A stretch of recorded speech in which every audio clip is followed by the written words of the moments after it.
Recording in progress.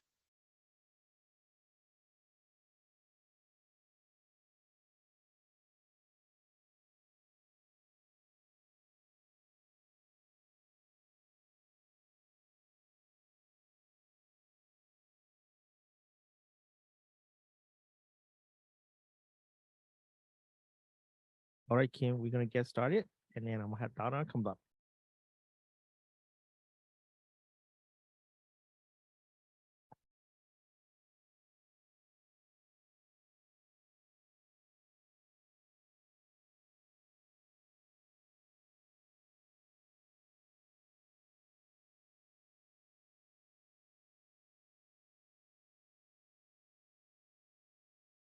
Hello and welcome to today's webinar hosted by eLotus and sponsored by Evergreen Herbs.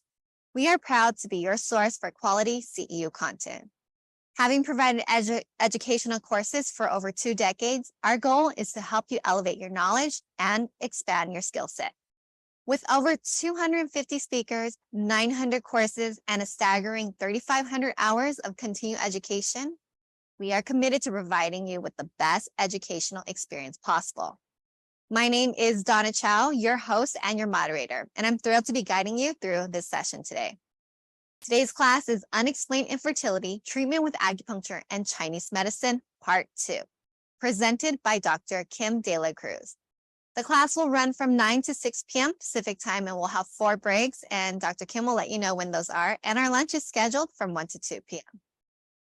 All right, so before we get started, let me highlight some important Zoom features.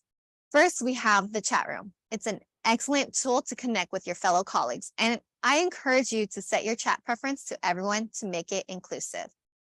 Secondly, the Q&A box is where you can ask your questions for the speaker. Please do limit your questions to relevant topics to keep the session organized and efficient. Lastly, for those who qualify, the CEU quiz will be available the following workday, and I'll send you an email when that's ready. Our speaker today is Dr. Kim De La Cruz, a licensed acupuncturist and herbalist with over 20 years of experience, and her expertise in the field of Chinese medicine has helped many couples struggling with infertility. Dr. Kim, we are very excited to see what you have in store for us for part 2 and invite you to share your PowerPoint with us. Let's get started.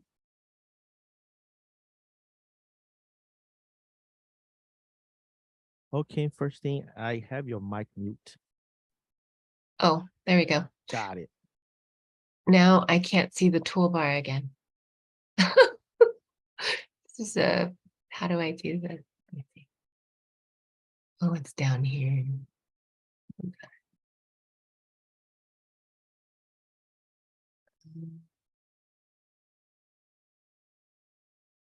How do I move my Zoom screen so I can see the whole thing?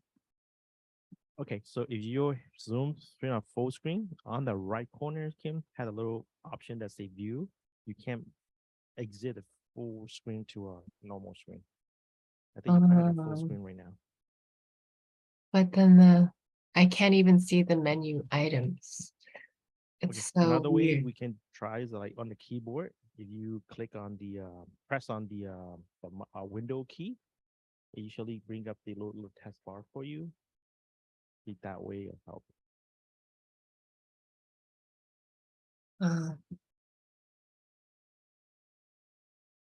Do you see it now? Not yet. Oh, bummer. Okay. Do you see the share screen option from the Zoom? I can get the Zoom up, but my toolbar is blocking the share screen. How do I do that? Do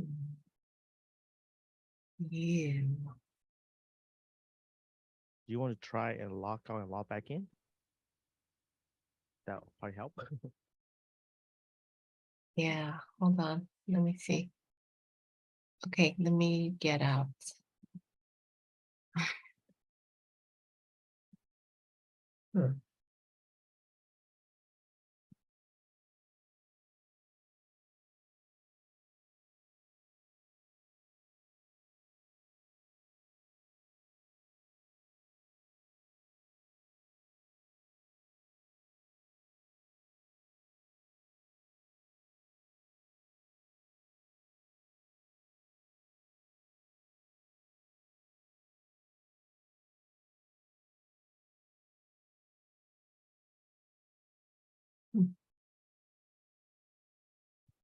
Do you have a two monitor or one monitor? I have one. Just one, right? Mhm. Okay. So right now you're on your screen. You just seeing the Oh, here, leave webinar.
All right, can we see you on the screen now? But I don't see your PowerPoint yet. Oh, your mic is still mute. I can't get to the toolbar. When you say the toolbar, are The you toolbar saying of the the Zoom, of Zoom the toolbar? Zoom. Yeah, I can't Okay. see it at all. So when you say like the toolbar, like where you can able to see those share screen. Yeah, I and- can't see the chat. I can't see Okay, any of okay. those at So all. are you on your Zoom that what you're looking at right now? Do you have it in a full screen or you have it in a little screen?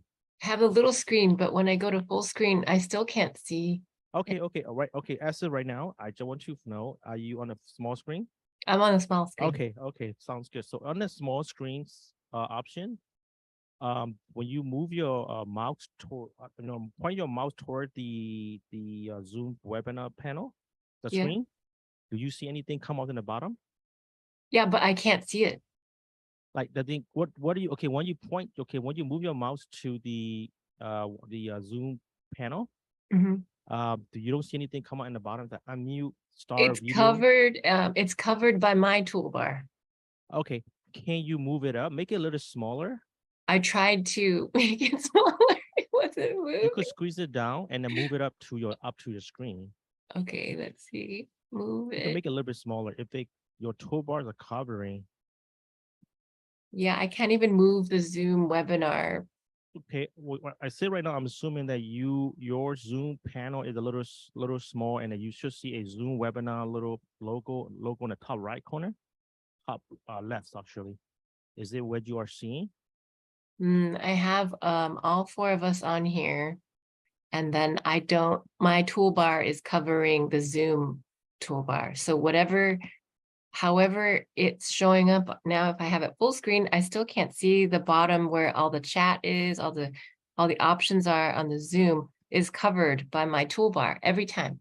Even when I try to minimize it, the view, or even when I try to make it smaller on my screen, it is still covered by my toolbar. So I can't even move Okay, okay. I this see little what you are. box. So okay, are you right now? Are you able to make the Zoom webinar to minimize it? So you should be a little smaller and tall, like little long, right? The screen. Yeah, but Okay. yes, From there, on the top of that panel, the Zoom panel, you able to make it much smaller, a little bit more smaller. I did, and I still can't pull it up. You cannot move it up and down I can't move it up and down at all. the screen. Okay, let me go and see you can see my screen. Okay, let me do this. Oh, hang on. Let me see. Let me share my screen. See, we're taking on a full screen right now. Let me see. Share screen. All right. Okay, are you able to see my screen right now? Yes, Okay, but you don't see my Zoom because okay. I don't see the things on the bottom at all. Like where the chat is, where the speaker, turn off the mic, none of that is showing up on my screen. Okay, let me see. You cannot see my Zoom panel, so I cannot share this way. Let me try this. Let me try to do this. Let me see. Why is it not showing up on my? One second, share. Let me see. Spotlight. Okay, let me try to do this. See, I can make a request. Oh, now my toolbar went away. So are you able to see it those now? Oh, now it's back. That was weird. It went When you away. say when you keep saying the toolbar, that means your taskbar, right? The window taskbar. Taskbar, What you task, always is mine, it? mine. But when it goes away, then I can see the Zoom one. I know, but because of your zooms is you can be able to okay, after you minimize your zoom, you can make it much smaller. I think what No. happening, I believe yours I think covering up by the let me see, we can like this. So we can see okay. So right now I'm like okay, I said right now your zoom is a minimize right now. Your zoom Yeah. panel is minimize. Mhm. Right. When you minimize it, is it the Zoom, the program application, it took it up the half of the screen or forced like the how long is it? How tall is your screen? Oh, I made it probably like a quarter of my screen. Okay, so as it right now, when you say quarter of the screen, Like it's in the like lower left corner of my laptop screen, and then I see the 4 slides. So like I see the Lotus Institute, me, and the presenter Donna, and another Donna, I guess. And then I don't see the taskbar at all because it's covered by mine. correct. So we can still make it a little bit smaller. Are you able to move your mouse toward the Zoom Mhm. application? Okay. And then from there, you use your mouse to the edge of the screen, edge of the border. You can make it a little bit smaller. Like you can Mhm. squeeze, like you can like drop up and drop down, scroll I mean like the screen. I don't know why I can't see the whole screen on yours, the Zoom one. It's weird. Even if I make it smaller or bigger or it doesn't matter. I Let me see. As it right now, you make it your Zoom minimized, but you don't see any only seeing the panel, right? Only seeing I the don't see video. it at all. I don't see it at all. Okay, when you make it minimize it, are you seeing the my video, which is unexplained? Well, how do you say this? Let me see. I can't even move this Zoom webinar box, this dialog box for Zoom webinar, this app box. I can't move it up. Like it's just staying low. I minimize it and I try to move it around and doesn't stay. It only goes shorter. It only goes smaller down to the bottom and then it doesn't move anywhere else on my screen. It's Okay, hang on. weird.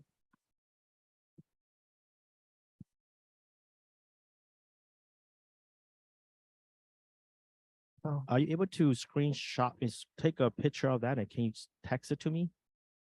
okay. That way I can see where you see so I can able to walk you through it. Mhm. Mhm. Okay. Let me. Sorry, everybody. Technical difficulties. Mm.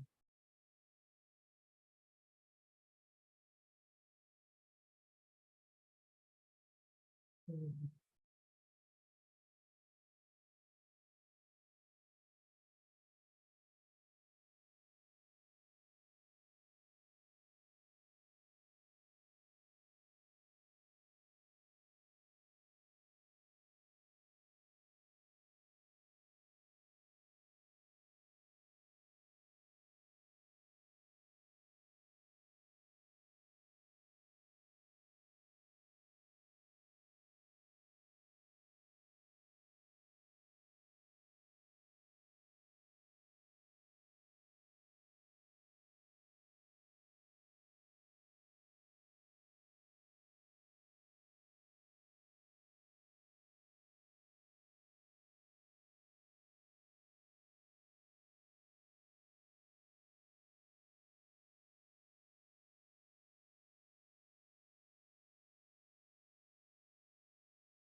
All right, I see your screen.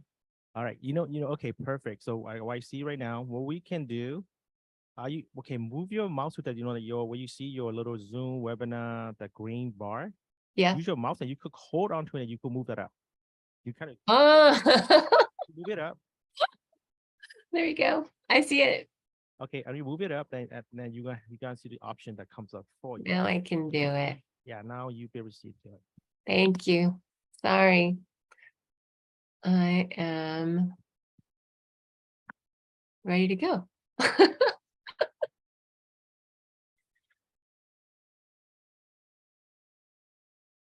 Oh, yes. Okay. Sorry, everybody. Thank you, Sam. Oh, okay. Before we move on, I think we still see the test bar for Oh, what we do man. yesterday. So go ahead and stop your sharing again and try it again. Stop my sharing. Yeah.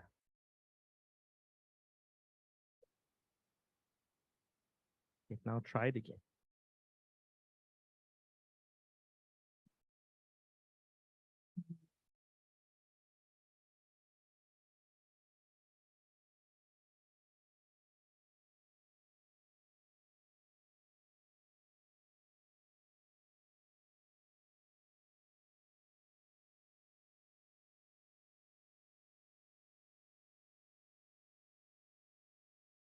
You see it? Not yet. You haven't shared the screen yet. Oh.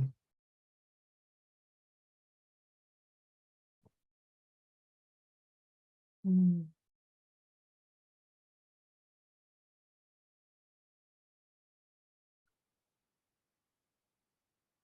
Mm.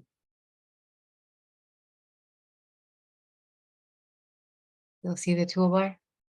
Let me see. It's still coming up. So let's see. Yeah, we still see in toolbar. I think it's okay, Kim. We just go with that for now. Okay. Yeah, okay. Well, on the break time, we will, we will Figure try it it again. out. Yeah, that's fine. Okay, thank you. Welcome back, everyone. Sorry for technical difficulties. I am not tech savvy. So yesterday we talked about Western medicine and infertility for most of the day. And then at the end, I talked about a little bit about diagnosis and the view of infertility in traditional Chinese medicine. So today we're going to move forward and talk about the different diagnoses we can get for infertility on the Chinese medicine side. We'll go through 15 sort of causes that could be causing infertility. And then we'll look at the points, acupuncture, and herbs that could possibly help. So for most of the day, we're going to do the Chinese medicine, and I'll kind of intersperse some therapies such as diet and exercise and supplements. And then maybe we'll revisit some of the Western medicine. For every like cause we're going to go through, we're going to do 15, 16. I'm going to review the Western medicine causes and symptoms, because when we do Chinese medicine, we ask about symptoms. So the way we diagnose is symptoms and asking questions and observation, pulse, tongue, palpation. And that is how we come to a diagnosis. So we kind of go in a sort of backwards fashion. The way that I see the integrative portion of what we do with Western medicine is that they come to us with symptoms, and maybe they have gotten diagnostic tests to give a diagnosis so that they can narrow down what it is, and they put a label on it and they say, oh, you have endometriosis, or you have PCOS, or you have scarring in your fallopian tubes, or your endometrial lining is thin. For us, as we approach fertility, infertility, we look at what their symptoms are. They could have pain, they could have bleeding, they could have cramps, they could have irregular periods. But we can't do much with the Western medicine diagnosis, we work from the symptomology. So we kind of work backwards a little bit to get our diagnosis for Chinese medicine, because what we're trying to do is harmonize the body, not get rid of something. So your body, for the most part, you know, with patients, they should, you know, health. We just discussed what health was, and if they're not feeling pain, if they're having regularity in their cycles, then for us, that's good. And there's nothing really wrong, right? There's the diagnosis of a PCOS could just be a diagnosis, but if they're having, you know, now they're having regular periods, or now they're not having so much pain, then we're good. Then they should be able to, you know, move forward and have a chance to get pregnant. So the other thing I wanted to talk about, oh, so I apologize for the end of yesterday because you couldn't see me doing yoga. So today, if we do have time, I'm going to move my screen to the front room, so move my computer back so you can see my whole body. Or we'll just do exercises in the, you know, for the upper body. The other thing I wanted to talk about was on my Facebook group, Acupuncture, Herbs, Gynecology. If you guys want to join, I will probably in the next couple of days post a book list and maybe article list of where I get some information from for fertility, because I think having a book list, I didn't add it to the PowerPoint, is really nice so that you can start to dive into where you want to get information. If you're just starting out doing fertility, a lot of people are interested in fertility, but don't know where to start. And you can, you know, get some books and articles.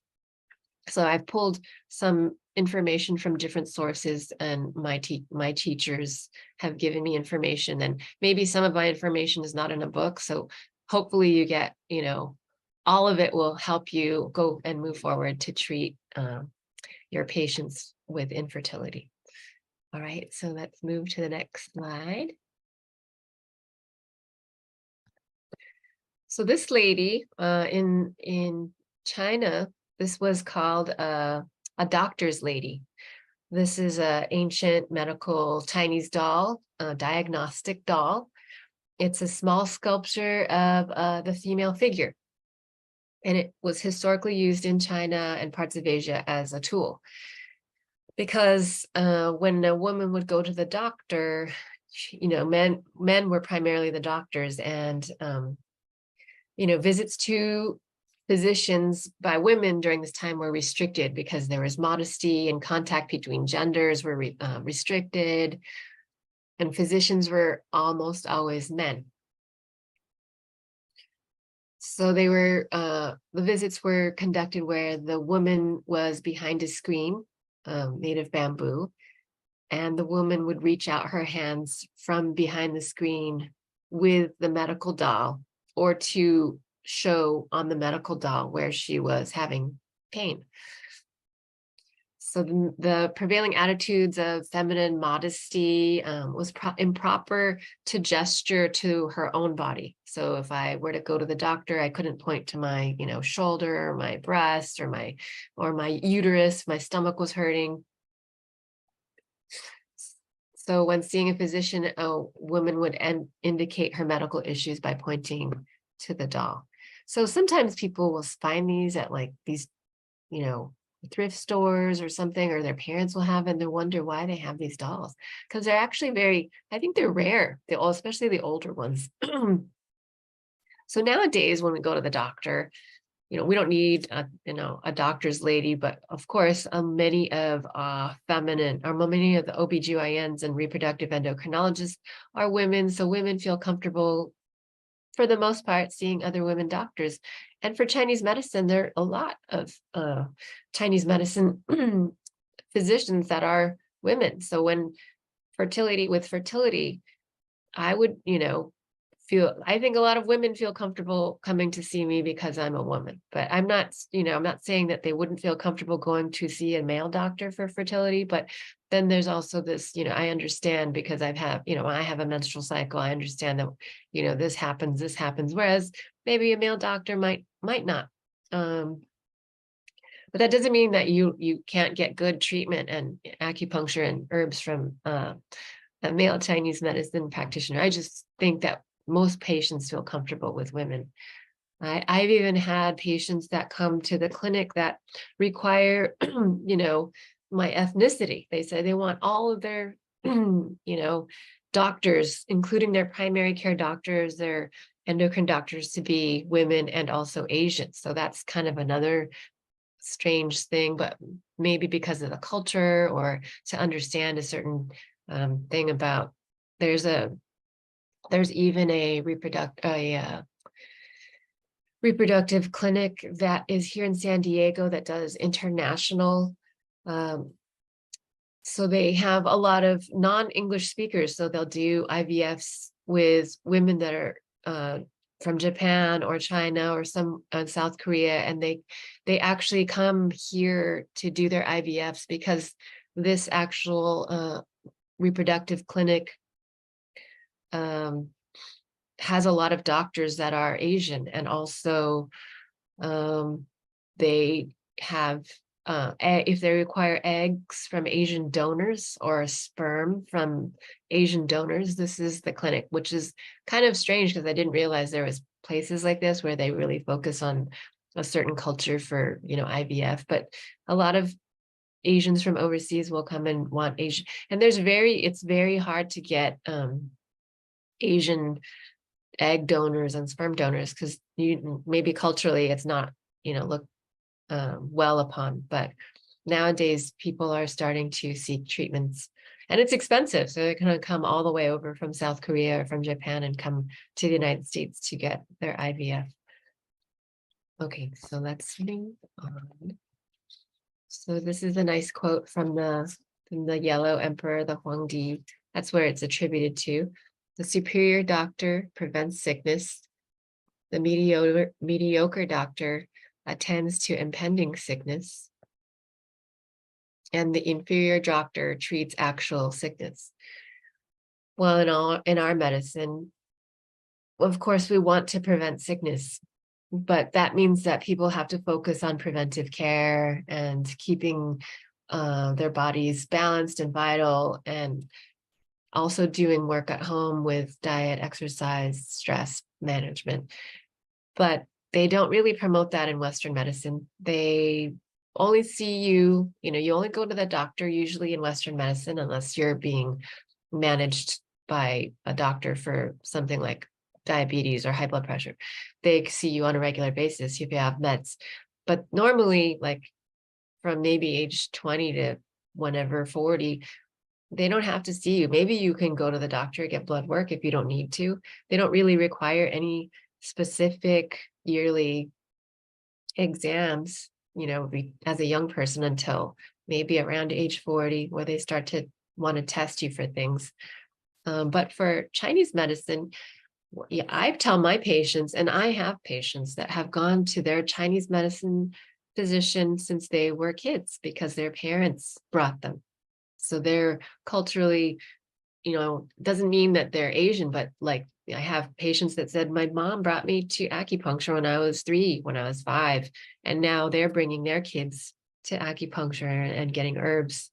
Same, that you start to do that at home with your kids, they'll get used to it, and they'll know that it's kind of a normal thing to go see, Dr. Kim, she's super cute, little 3-year-old, lays down on the table ready to go next to her mom. So then I think that's that's for them. She's starting to get used to, like, are we going to go see Dr. Kim? Yes, we're going to see Dr. Kim today. And she knows I'm going to actually put needles in her. I'm going to do massage or gua sha or the shonishin. But, the impact, like culturally and, the West, they don't see Chinese medicine as being equivalent because, maybe we're just doing something like small, like balancing, the GI system, like you have a stomach ache, you're constipated, you have diarrhea.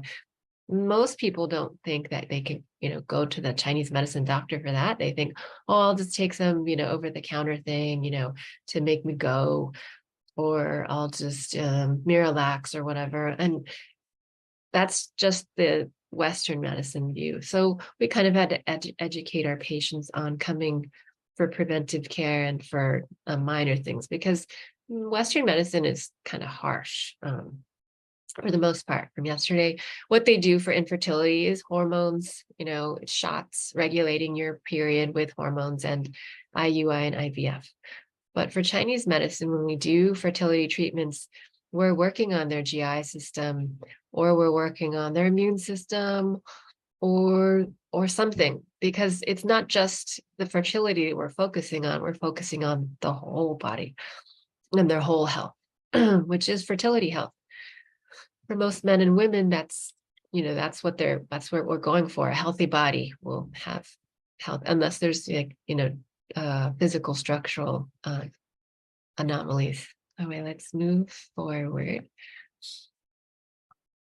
So this quote I put in our talk yesterday, but I just want to review it a little. Our review suggests that management of female infertility with Chinese herbal medicine can improve pregnancy rates twofold within a 3 to 6 month period, compared with Western medical fertility drug therapy. So actually, this article says that we have better results, twice as better than just regular Western medicine. Even if we were to just do Chinese medicine and acupuncture, we have better rates of fertility than Western medicine drug therapy. In addition, fertility indicators such as ovulation rates, cervical mucus score, biphasic body temperature, and appropriate thickness of endometrial lining were positively influenced by Chinese medicine therapy, including ameliorating physiological effects conducive for a viable pregnancy. And a lot of times you're going to tell your patients the 4 things that I talked about at the end of the talk yesterday. You're going to say acupuncture and Chinese medicine improves blood circulation to the uterus and the ovaries. It helps balance the hormones. Acupuncture and Chinese medicine helps balance hormones. Acupuncture and Chinese medicine improves egg quality and sperm quality. And acupuncture and Chinese medicine reduces stress and alleviates the problems in the nervous system. So there's 4 things that you could always roll off, when someone asks, well, what does Chinese medicine and acupuncture do for fertility? Well, those 4 things are the things that you normally would say to your patients inquiring about fertility. And they can just do, Chinese medicine and acupuncture, or you could be doing it together with their reproductive endocrinologist. So then, okay. So the recap yesterday, review of Western medicine of unexplained infertility. So we kind of went over a little bit that could happen with the hormones, with the structures, PCOS, endometriosis, and the labs, how they diagnose and what their treatments are. So the diagnosis, basically their medical labs and the scans. That's how they would diagnose. And then the treatments were just hormones and IUI or IVF. And then we talked a little bit about the Chinese medicine theory of reproduction and how we would treat someone coming into the clinic. So basically we talked about the kidney function, and then the associated other zang and fu organs that come into play with blood and jing and yin and yang and qi, and how we would treat, from that perspective. And that is mostly regulating the menstrual cycle. We're going to focus more on the woman, but there are, like I said, 20 to 25% of my patients for fertility are men. Review of some of the Western medicine diagnosis and treatments. Yeah, we talked about that. And then infertility treatments in the West has limitations. So yeah, we talked about that. Very rarely will you see an OBGYN or a reproductive endocrinologist talk about diet, lifestyle, supplements. They don't even know. Actually, they don't even take classes in nutrition in medical school unless they want to focus on it. So they're not going to know anything about food. They're not going to know anything about supplements. So many patients will go to a naturopathic doctor because they probably know more, a functional nutritionist. I have a patient who I treat fertility, and she's actually a women's health functional nutritionist. So I like talk to her about a lot of different foods and also functional medicine supplements to help with fertility, because that's what she does in her practice. She used to treat children. She was a therapist for children, and now she's focused more on women and fertility. So that is a nice little referral that I have for more of my patients in the clinic. But yeah, very rarely will you see doctors, Western doctors, talk to their patients about, meditation or stress management. They'll say exercise, or they'll say lose weight. They don't tell you really how to lose weight, and they don't really know what type of exercise. They just say exercise, or they say, go to the gym. For us, we get really more specific about what type of exercise and what type of food to eat. And you can do that, the Chinese medicine diagnosis, what your patients present as and what you think that they would benefit from with their diet. For the most part, fertility health, you're going to focus on nourishing the blood, boosting kidney qi, yin yang jing. So kidney and nourishing the blood.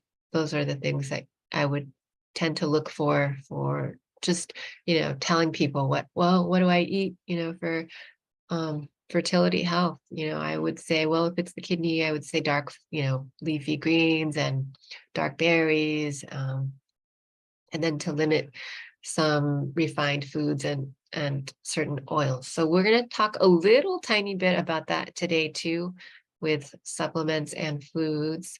I'm going to kind of pepper it in as we go along, and also some case studies as I remember them. So let's go to the next slide. So multiple reasons why someone may seek fertility assistance. And you see this circle, and at the top it says unexplained infertility, but all the other ones are also reasons why they may come to see you.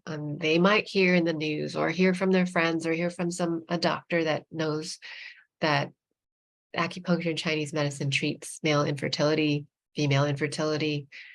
We help single parents going through IVF or IUI, LGBTQ patients that want to have children, also IUI, IVF.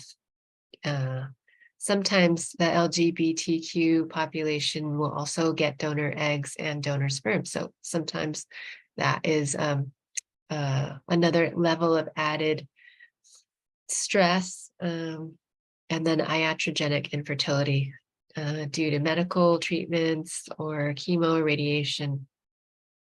Oh, that reminds me, I had a patient, she was probably 23 or 24. She was working as medical personnel overseas in the Middle East. And she was diagnosed with breast cancer. And at that time, her doctor said, once we go through treatment and we do radiation chemo, you will not have a good chance to have healthy pregnancy.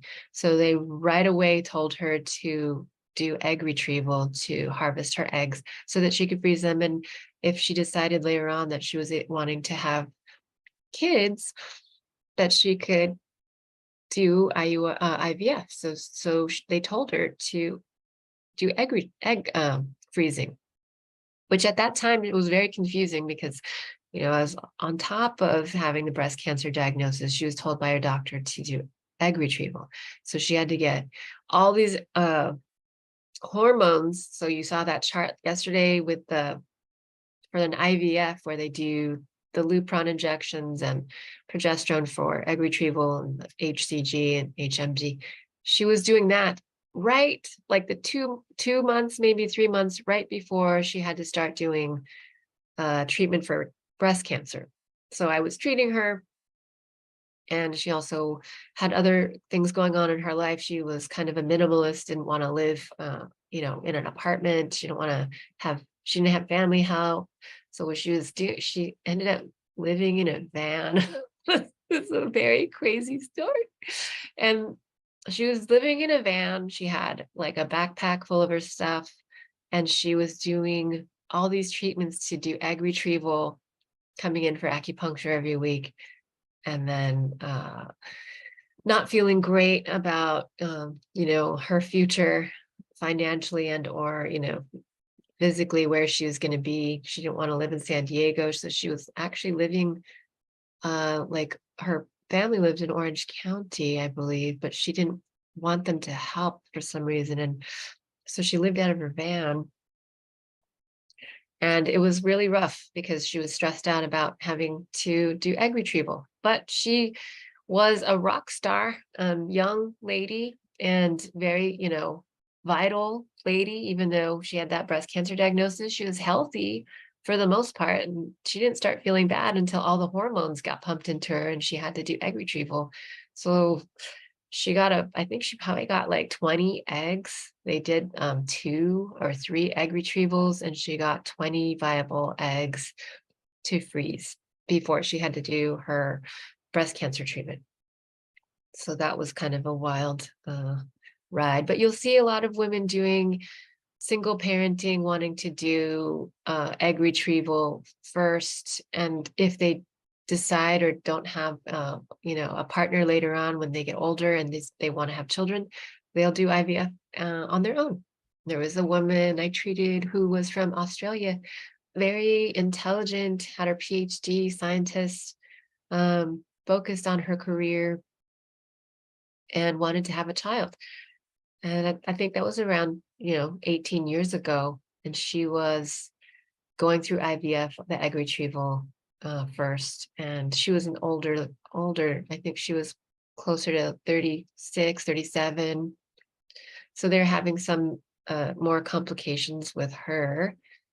And her IVFs, I think she had probably 2 failed IVFs, but they were still going forward to try to get her to get pregnant.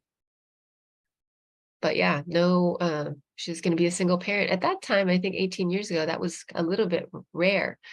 I'll share with you an article that I found just recently where there was a lawsuit in Beijing for a woman who wanted to freeze her eggs because she wasn't ready to have children yet, and she wanted to have children later. And the bank, the place where she was trying to retrieve her eggs and freeze, they denied her. They said, no, you can't because you're not married. So that was just like a week ago. So she was in a lawsuit in China about that because of the culture. They didn't want you to be a single parent. All right, so what else is on here? So this kind of shows multiple reasons someone's going to come in for fertility, and we're going to kind of some of the things that are listed on the little blocks, male factors, problems with ovulation, and the genetic or disorders, hormone dysfunctions. Those are kind of that's what we're going to go through today. Some of them PCOS, endometriosis, fibroids, polyps, genetic disorders. You'll see that as we go through today's talk. Next. Oh, yeah. My little aside. Most women get put on hormone schedules for Western medicine, treatment of infertility. It's dictated by birth control and/or Clomid, that Lupron, letrozole, progesterone, estrogen, all their hormone drugs. And then they have their timing. You have to be on their schedule, get your blood drawn, get your ultrasounds. And the Western medicine, the reproductive endocrinology clinics will test you rigorously first before they determine how to go forward with their fertility treatments, whether it's IUI or IVF. And they'll go and review your labs, and they'll sit down with you and say, well, we think that you could do, a few IUIs, we'll try. Or some of them will just say, no, we have to go right away, IVF. We have to do it now because your AMH is too low and your egg quality might not be as good. So, around 39, 38, 39, they might just say IVF right away. So after 35, normally they would promote IVF. Some patients will wait because maybe they'll get pregnant naturally within a few years, but maybe by 38, 37, 38, they're going to be in IVF. Their doctor's going to promote IVF. And also, I talked about this yesterday, some of my patients will say, well, the IVF clinic says I can, try 3 times or 4 times. And if it doesn't go through, they kind of guarantee you a deal. Like if you don't get pregnant after 3 IVFs, they give you a deal or something like that. I don't know. It was weird because I kept thinking to myself, 3 or 4 times. I was like, wow, IVF 3 or 4 times is really hardcore. Well, hardcore financially and hardcore on your body. So I talked about that yesterday where women were going like 5, 6, 7, 8 times IVF and trying to push their bodies. So that is another kind of situation we can have with patients coming in for acupuncture and herbs. They're just very stressful, sort of type A, pushy, high maintenance. And these are patients that maybe acupuncturists don't like. So that's why they don't want to do fertility. But if you're, conscious and compassionate about what their journey is and you want them to help them, you will kind of, push that to the side because that's just a lifestyle that they want to live. And if you want to support them, then this is what you're going to do. And that's what we do. We support people in health. In both sides, Western medicine and Chinese medicine, support people in their health. So Chinese medicine and acupuncture see unexplained infertility from a total body health perspective, because you can't really explain. We don't have diagnostics like Western medicine. We don't say, oh, it's because of your fallopian tubes. Oh, it's because of your egg quality. We see the body as just one whole big planet of health. And things are moving, things are good here, things are not so good here. It's not the way Western medicine will deconstruct labs or, parts of the body, as you go, you'll see like, oh, well, if you have, 2 fallopian tube defects, well, then we fix the fallopian tubes. Not so much like what is the underlying cause, or if you have hormone issues, then they'll just focus on the hormones, where that is also, there's no underlying cause. They don't look at that. Versus us, Chinese medicine, we see the body as kind of a balance, healthy balance, and movement of qi, proper movement of blood and qi. This is very basic. Then you're able to help them conceive and support a healthy pregnancy because you're looking at their body like a moving landscape, like the world, like the earth. It's not, oh, something's wrong with it. It's just a whole kind of interacting, interconnected system. So we've got yin and yang, qi and blood, jing, hot and cold. And then that's pretty much the basic treatments for any type of thing in Chinese medicine, but fertility, focus on blood and the kidney. I'm going to keep repeating. Okay. So mostly treating women, for sure, in the clinic, mostly treating women for infertility. So you'll see herbal supplements, most of them for women. I do have a section of male fertility factors, and we'll talk about, it's a little different for men because of hormones and also blood and qi. So yeah, hormone-related symptoms, men too, hormone-related symptoms. So our cycles are 28 days every month. And I haven't seen this in anything that I've looked up or checked for, but men also have hormonal cycles. If you notice, if you have a partner, a male partner, I think it's like a 3-month thing. Like they have this sort of, if if women have this monthly cycle, I think men have like a 3-month cycle where they just feel kind of low and down, and then they pep back up, and then it's, I don't know what that is, 90 days probably. If you guys notice this, maybe you could correlate it with me. but because I've noticed it with men where they get kind of low and like sort of this PMSy, correlation to women, theirs is 3 months. So we're going to talk about this most of the day, regulating the menses, regulating the menstrual cycle, what that means in herbal and acupuncture terms, and how that relates to the Western medicine, like fertility, ovaries, egg quality, fallopian tubes, uterus, blood, nutrition. So women. So we're going to see women in our practice. We're doing women's health. A lot of us do women's health. It's, I think women want to feel better in their lives on a day-to-day, and they notice things. They're a little bit more, they pay attention more to their bodies, I think. So they're going to feel like, oh, I don't feel so good here. I got to go to see, Dr. Kim. I'm bloated. I feel heavy in my lower limbs. I feel like I'm going to catch a cold. I have pain, stabbing pain on my left side.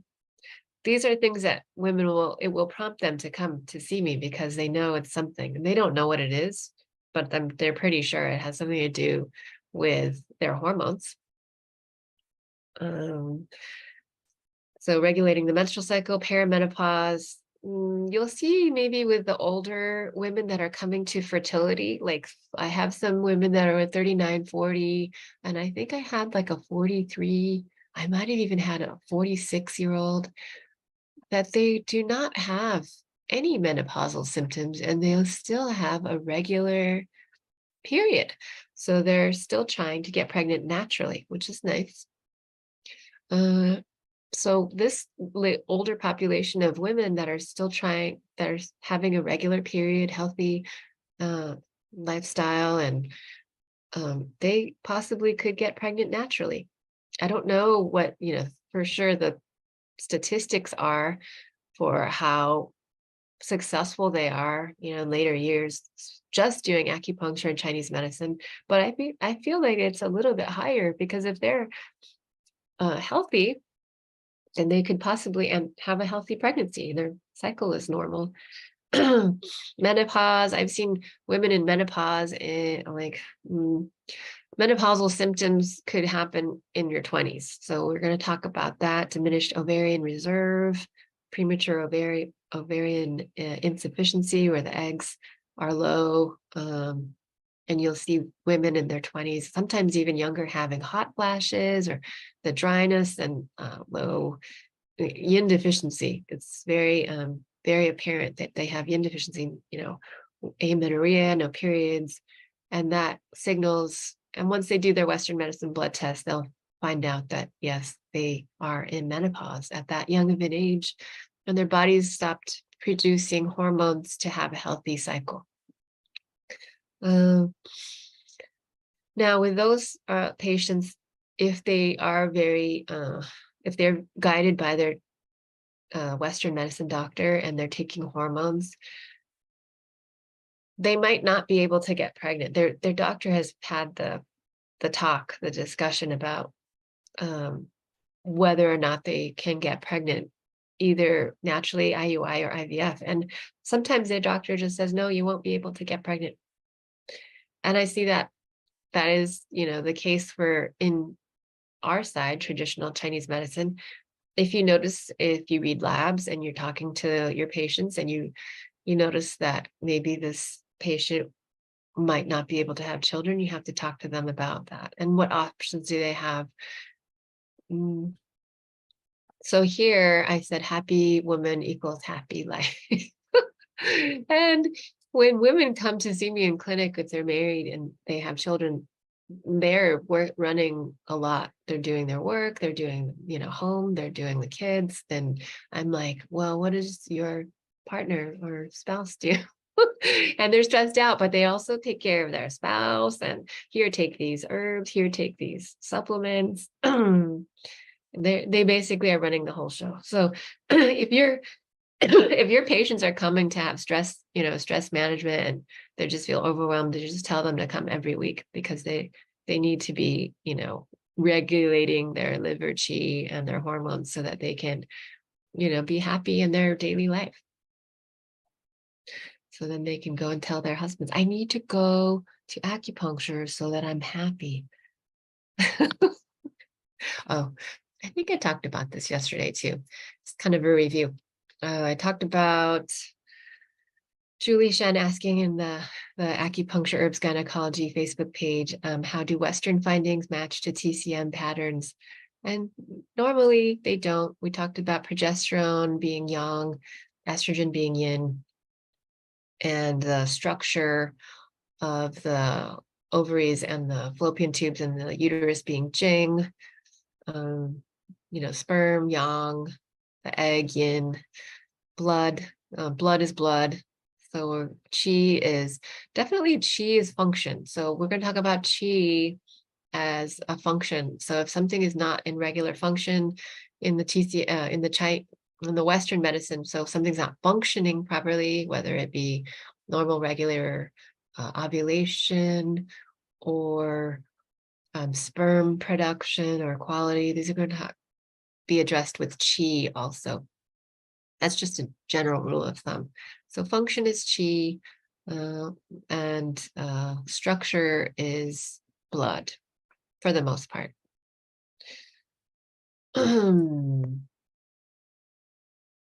Western medicine has very limited tools to reveal a cause for infertility. And like I said, they're trying to come to a diagnosis and move forward from there with their hormones and their IUI, IVF. And then that's pretty much it.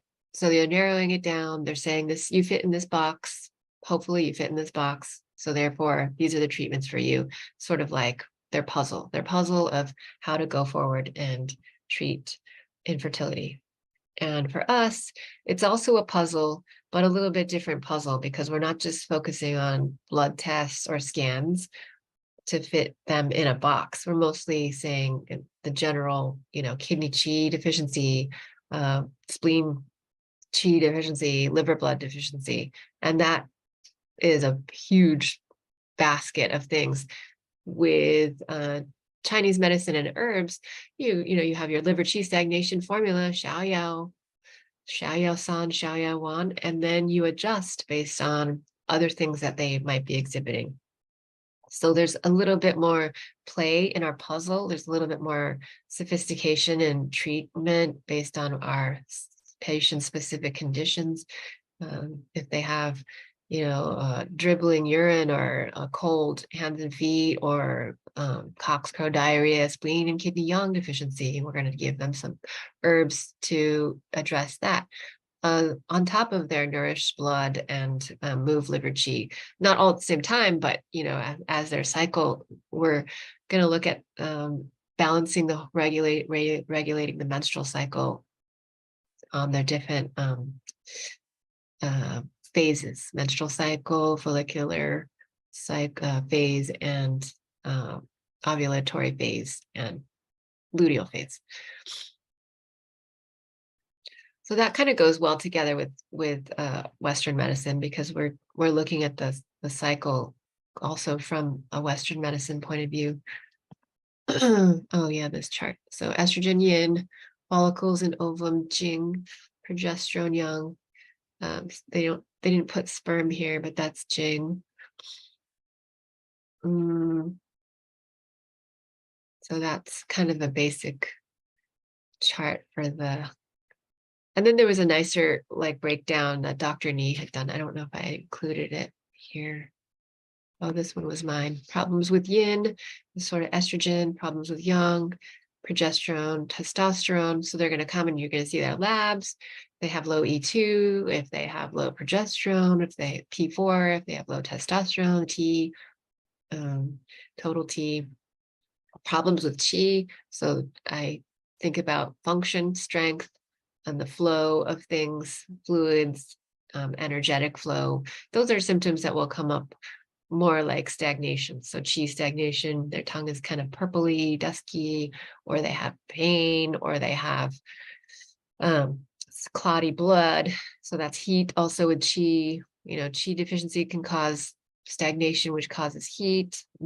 Cold can also cause stagnation. So getting down to really focusing your diagnosis on whether it's hot or cold, if it's yin or yang, if it's a problem with chi or blood. These are things you have to keep in mind when you do diagnosis with herbs specifically. Problems with the blood, so the structure, reproductive structure, so the uterus, the testes, blood consistency and amount. So there's charts I think there's some charts that show, I'm pretty sure I remember seeing, the consistency of the blood. If the blood is dark, if the blood is light, blood deficiency, if the blood is clots, there's little clots, there's larger clots. If there's a prolonged period, if you're bleeding a long time, longer than 7 days, or if you have a short period, this could be stagnation. Also, I've noticed this too. I've said this to patients where you want to have a menstrual cycle that is shedding the lining well enough that your endometrial lining is back down to like 2 or 3 centimeters or millimeters, because it's also shedding old estrogens and old hormones. So you basically, all your hormones are kind of reset again after your menstrual cycle. So when I do treat the menstrual cycle, if there's problems with hanging on to the endometrial lining, if there's thickened endometrial lining, you want to do your herbs that focus on moving and invigorating the blood so that you're shedding the lining of the uterus to that low endometrial lining so that they can build up again new hormones and estrogens. Because if you have an overly thickened endometrial lining, you have estrogen still in the lining, and then you're building lining again that next cycle and you're adding more estrogen. So you'll see kind of this estrogen dominance with like thicker uterine lining. And that can cause problems for fertility. So a lot of times with menstrual cycles, we want to really invigorate the blood, move the blood, unless they're bleeding like heavily. And the amounts of blood that you shed there, I think we're going to talk about this later for one of the symptoms we're going to go over is, how much blood is too much blood. If you're changing your tampon or pad every hour or less because of flooding or you're leaking through, then that's too much blood. If you don't have to change your pad or tampon for 2 to 3 to 4 hours, that means you're bleeding very lightly. So that's something that you can tell your patients, because they don't know actually what's heavy. Sometimes they'll say, yeah, it's heavy. But then I'll say, well, do you change every 2 to 3 hours, or do you change every hour or less? And they'll say, no, it's about 2. Then I'd say that's normal. That's normal. That's not too heavy. Sometimes they'll have a heavy day, like a flow, like one day is heavy, and then the next day not so heavy, and then the third day they're heavy again. So that's also another interesting indication of something in their body with hormonal factors, like the lining's not getting shed fast enough, or they have some stagnation, chi stagnation. Where are we? Oh, Jing. Problems with Jing, genetic disorders, reproductive structures. So these are only found really with scans in Western medicine. We don't really know unless they're telling us either their results from scans or that they have, issues. Jing issues is like not ovulating, they're low AMH and or low sperm counts, or they have, structural issues. The uterus is not formed, or the fallopian tubes are not, one of them is blocked, or with that one patient I talked about yesterday who did not have a vas deferens, but he did have sperm. He just couldn't, transport it out when he ejaculated. So he could not get his wife pregnant at all, ever, until they harvested sperm and did IUI. Okay, so next. Okay, slide. Both Western and Chinese medicine regulate the menstrual cycle. So they'll regulate the menstrual cycle with hormones in an IVF or a egg retrieval situation, or even an IUI. But their hormones are really heavy duty, and most women will come after they have a shot or the patches, and they will not feel good. They'll tell you all their symptomology, and they'll know for a fact it's because of the hormones. This hormones is a subtle reaction for most women. If you know that their hormones are out of balance, it's like they know. Mood changes, body energy, like sluggishness, fatigue, like water retention, even cravings, like dietary cravings of women. I like to ask, and this is a good question to ask when you ask about diet, is what do they crave premenstrually? This is a question I ask all my fertility patients, all my women patients.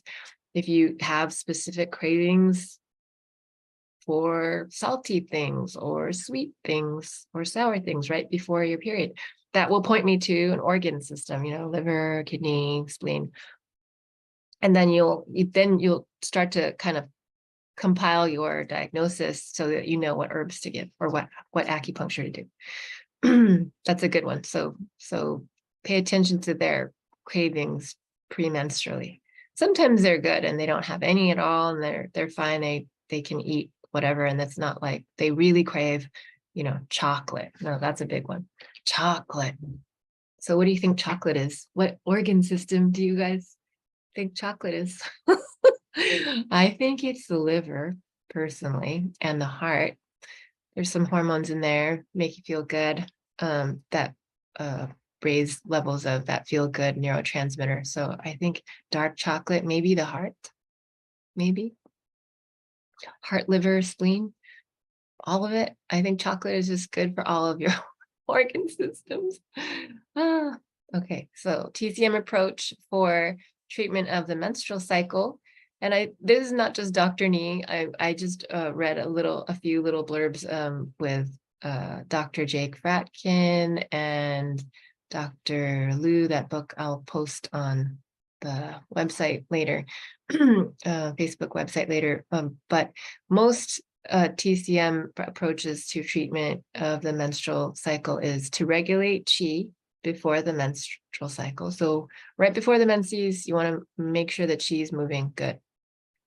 No crankiness, no pain, no stagnation of fluids, like your body's retaining water. And then the second is to regulate the blood during the menstrual cycle. So there's no, heavy periods or no light periods or clottiness. Also, not included in this TCM treatment of the menses is regulating the length of the cycle. We could do that with Chinese medicine also. Whether your patients are having shortened cycles, 22 to 25 days, still kind of in that borderline area of maybe too short to have good egg quality and ovulate, and have a longer luteal phase to get pregnant. Sometimes shorter cycle, it's hard to get pregnant. Sometimes. I would say 24 is 26 to 24 to 26 is my cutoff of like, I want my patients to have a monthly cycle that's over 24 days. So if someone comes in, they said, I had a 24-day cycle this month. I said, it's okay. You can still get pregnant because you ovulated and then you had a certain amount of time, the window, fertility window. But if your cycle's like 21 days, that's like, 10, 8, you're ovulating. If you ovulate, between day, 7 or 8 and day 15, and that's like, you just ended your period.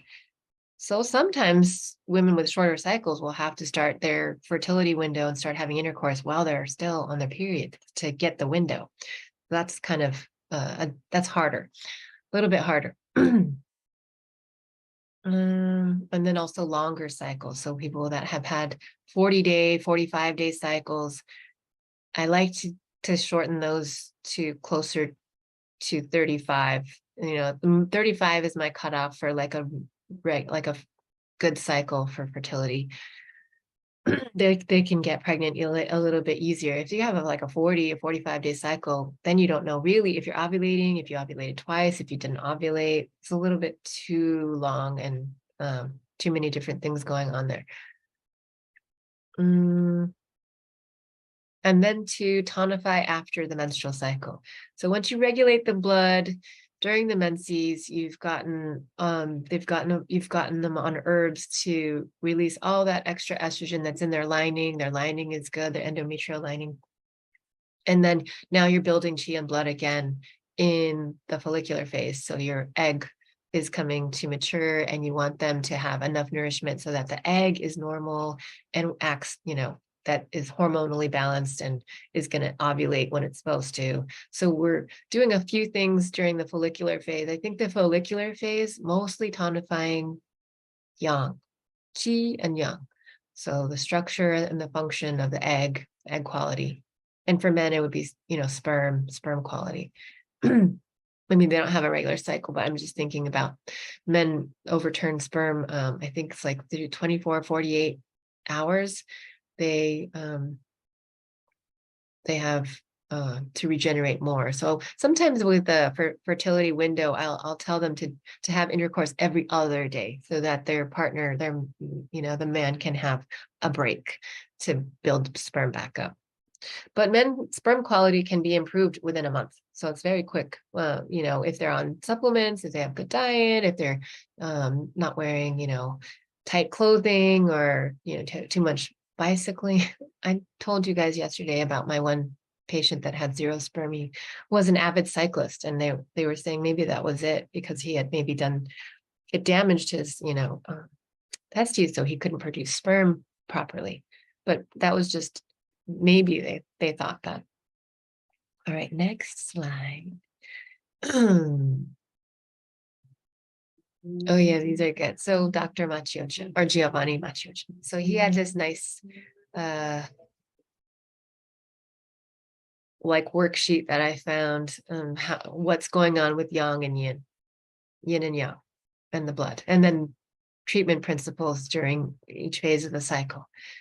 So here we have the menstrual phase, where we have the transformation from yang to yin.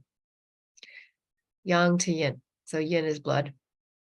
And your treatment principle will be invigorate blood, nourish blood, or stop bleeding if there's heavy bleeding. So nourish blood if it's too light, if your period's too light.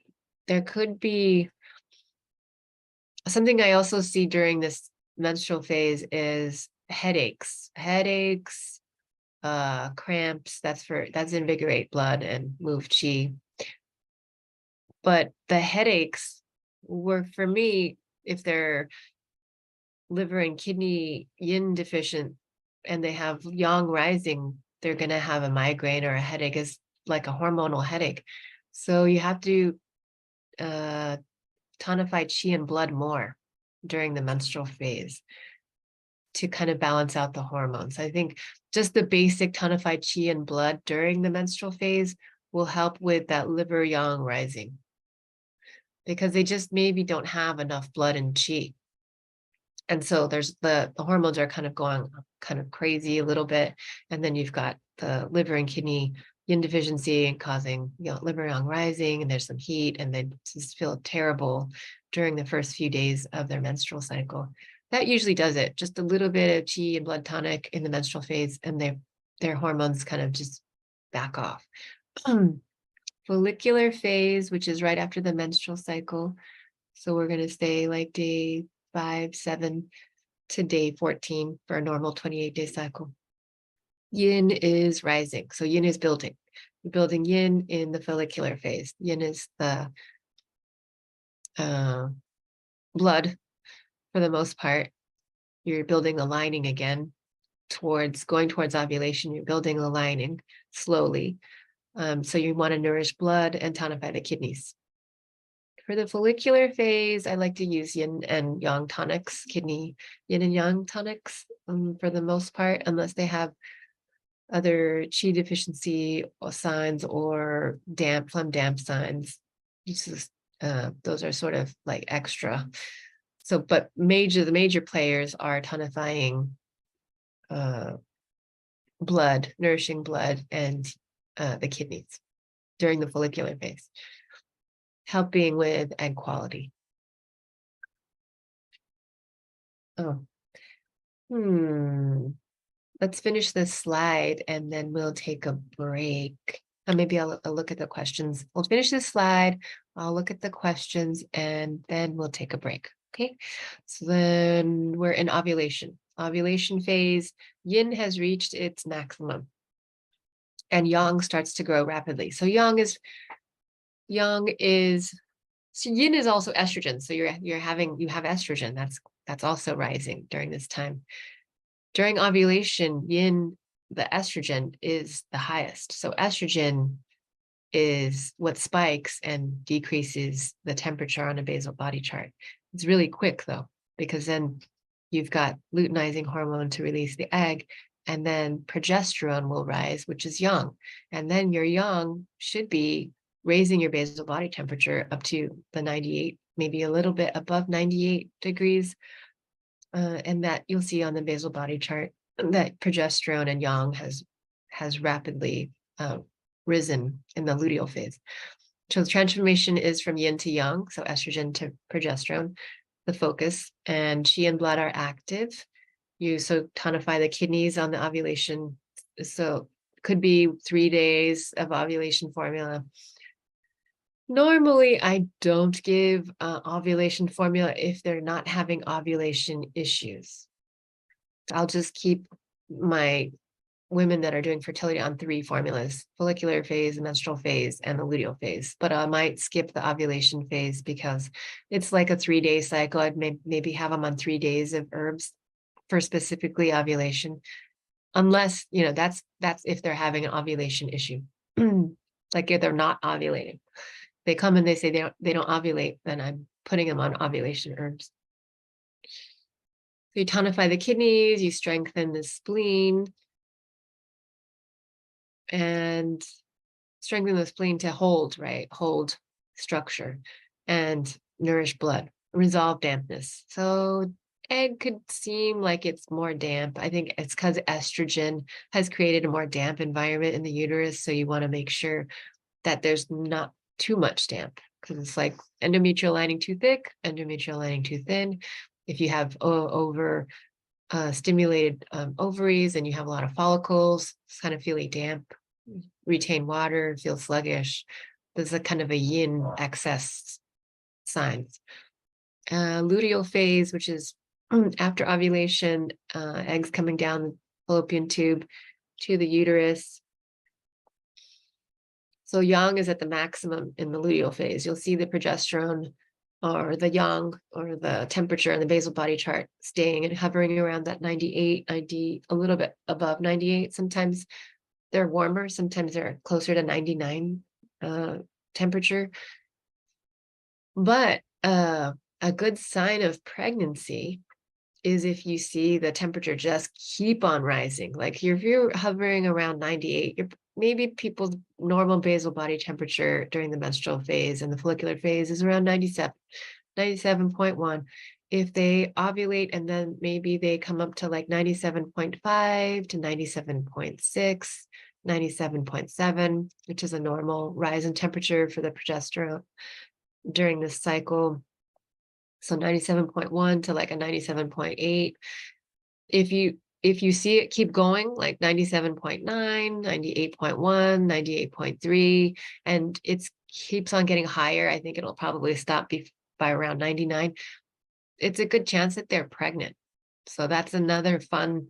If I'm looking at basal body charts and I'm looking and they're not testing their for pregnancy, they might be testing for pregnancy already, because they're really some very exuberant early testers. They'll say, oh yeah, so I ovulated, we tried, and then like 3 days after they tried, they have intercourse, they'll test for pregnancy, which I think to myself, you're not going to know by the test. You don't have enough HCG in your blood that for the over the counter home test to test. Sometimes it does, but really blood test is what's going to show you're pregnant. But the basal body temperature is also a nice, it's going to tell you that they could be pregnant. And I try to stay quiet, maybe because it could be not a viable pregnancy. Like if your body, if there's genetic stuff going on and they just naturally miscarry, they might get pregnant. And then, maybe they'll start their period a few days late and maybe they were pregnant, but it wasn't genetically viable. So your body will just shed the lining. Or it could be, a more serious thing like an ectopic. I kind of stay quiet a little bit. I won't say anything. I'll just wait until I'll, say a test for pregnancy. And then also for their Western doctor to check too. Because you want to make sure during that, first 3 months of they could be pregnant, like those first like 6 weeks after they could be pregnant is a little bit stressful. So you don't want to say anything to make them stress out more. But sometimes women know in their bodies, they'll say, oh, I'm pregnant. I know this feeling, like if they've been pregnant before. Where are we? Yang at the maximum, yin decreases and then warm. So you'll see that basal body temperature. So the treatment principle for the luteal phase is to move qi, to free the liver and invigorate blood and warm the uterus. Invigorate blood, not so much because maybe they're pregnant. So I think about it too for the luteal phase. If they're actively trying to get pregnant, you don't want to invigorate blood too much. Maybe nourish the blood, but I like using gentle herbs to tonify and invigorate blood. And we'll see that later when I show you some more of the herbal formulas.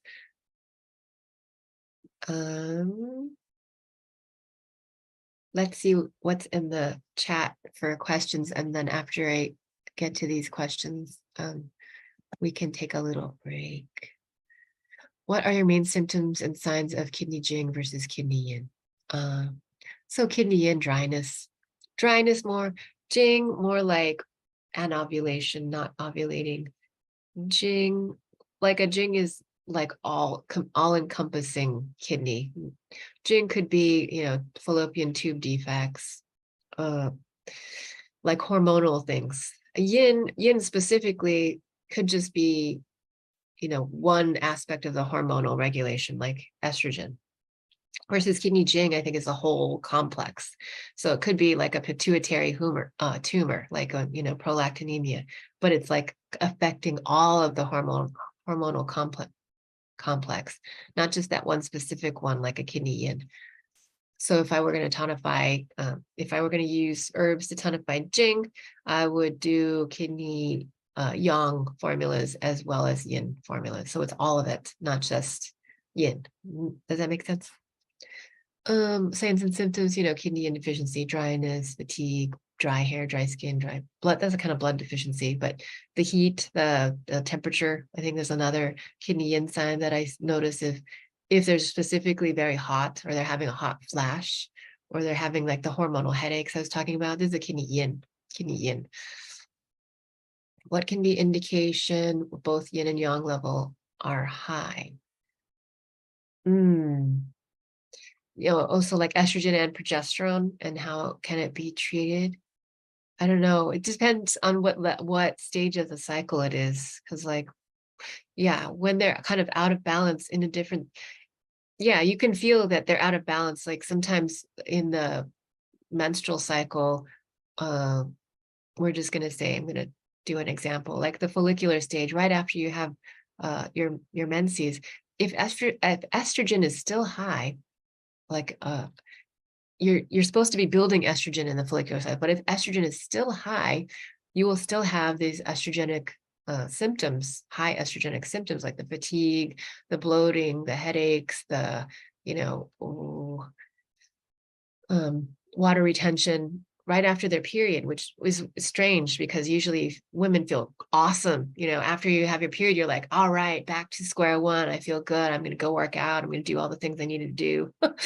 I don't know. Women can relate to this. But Yang levels. So if your Yang levels are high, like progesterone stays high, like I just talked about, progesterone stays high in the luteal phase, second phase, that means you're pregnant. So I wouldn't do anything. Actually, I wouldn't do anything.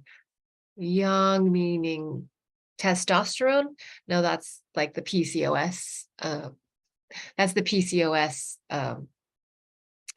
model. So if we're talking about young as a testosterone, and they have high levels of testosterone, based on their Western medical blood test, then we're gonna work on like sort of a PCOS diagnosis on our side. So that's mostly spleen Qi deficiency with dampness, and we're gonna try to like address it from from a supplementing spleen Qi and removing damp to kind of lower testosterone. There's actually a really good testosterone point, Sangel-4. I love it. So every time I do Sangel-4 on women, if they have any testosterone issues, they feel awesome. So there's that's later too. I'll show you Sangel-4. Good point for testosterone. What is the diagnosis in Chinese medicine when eggs have, oh yeah, there's a lady that Western, she is a acupuncturist. She talked about it.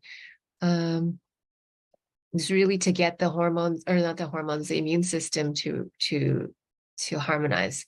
Because it's like, I don't know what it is that the body, the female egg or whatever, is allergic to in the semen as a component of the semen. But if it's like an allergy response, you have white blood cells, eosinophils, histamines, all the things. It causes inflammatory response, causes like encapsulation. So whenever you have an inflammatory response in the body, your body wraps it in like a phlegm, something like this. So to cool the body, to cool it down, and to also shuttle it out.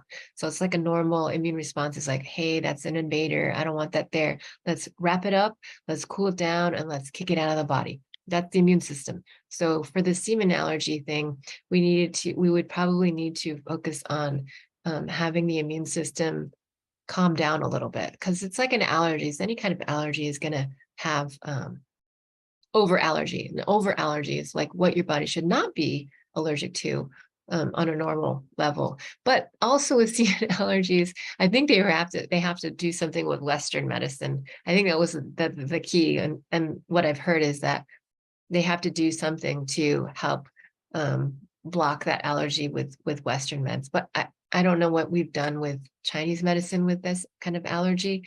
Like I said, we would approach it from like an inflammatory response, an egg quality problem, or a sperm quality problem, and then it would be kidney again, and maybe the allergic response kind of transpose it into Chinese medicine is like the lung and the gallbladder. I feel like the allergies, like the liver. So I'd probably do some Chinese medicine with that, the lung and the liver and the gallbladder for allergies. According to TCM, isn't it bad to have intercourse during the menstrual cycle? Yeah, I read that too. And you're not supposed to. I mean, we're not supposed to, but people do. I don't know why.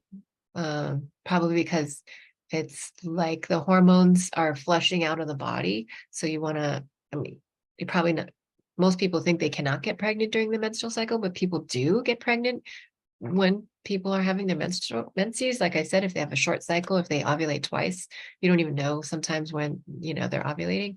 That happens with women that are and ovulatory, and or they're older, so they might be ovulating twice in a cycle. What is the name of the IVF clinics that caters for the ages? Oh, let me get it to you. I have it. I'll get it, and then I'll text it into the chat, Angela. What are the 3 formulas you use during the menstrual cycle? Oh yeah, we're gonna go over that. Follicular ovulating. So in general, I'm just gonna say the general formulas. I do have a case study that I kind of go over the 3 formulas for each of the cycles. And then Evergreen has wonderful formulas for the 3 phases of they do 4 phases, the blossom, that will address, those formulas address each issue in the menstrual cycle. Blossom 1, 2, 3, 4. I'm going to go over that too later.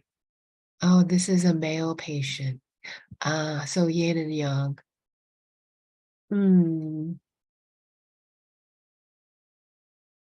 Yeah, that would definitely be like a kidney jing. That would be like a kidney and also a liver.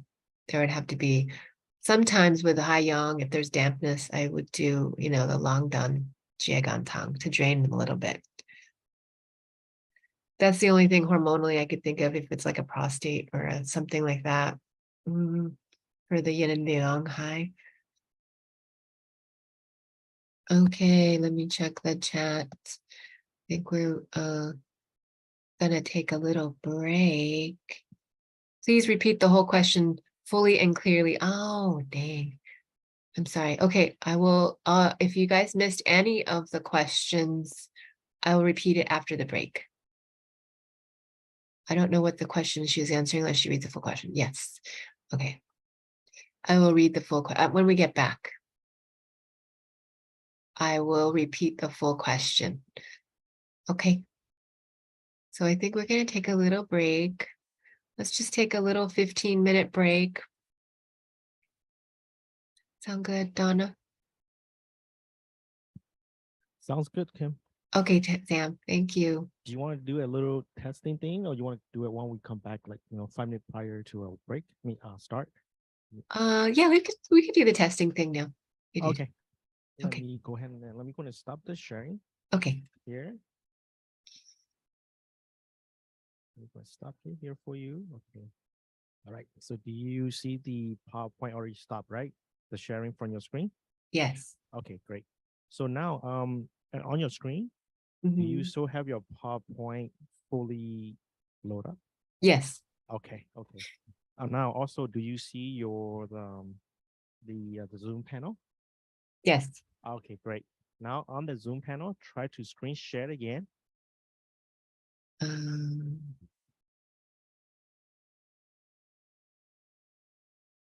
When you do that this time, you're gonna have the different option. You have the screen sharing and the PowerPoint sharing. oh yeah. You see that? Okay, so remember that's this step. So what Oh, it's the happens? Like, PowerPoint sharing. yeah, so go ahead and do that PowerPoint sharing. That way, they're only going to share the PowerPoint and they're showing that little piece at the bottom. Oh, very So good. Do you see yeah, it? we can do this all at each time. Yeah. So now we don't see your, the bottom part of the Oh, excellent. right? So what can happen is like, yeah. So what we're gonna do from like up now on, like make sure we have your PowerPoint open up first, full screen, and then you bring up your Zoom, and then we do what you just did. The So that PowerPoint way, share, not the that way we don't screen. see the bottom. Okay, so we got that. Oh, All right, okay. so we have that practice done. So we gonna take the 15-minute break now. Okay, thank you. All right, I see you in a bit. Okay, thanks.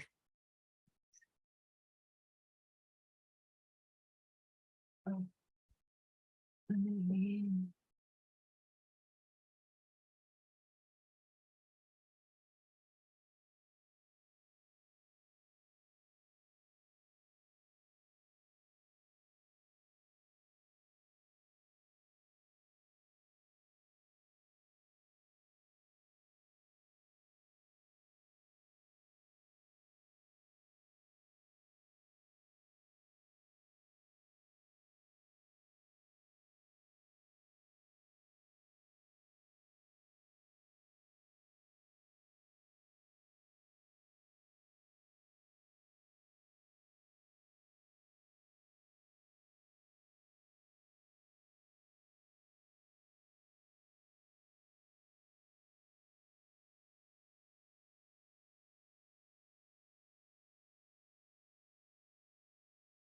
Recording stopped.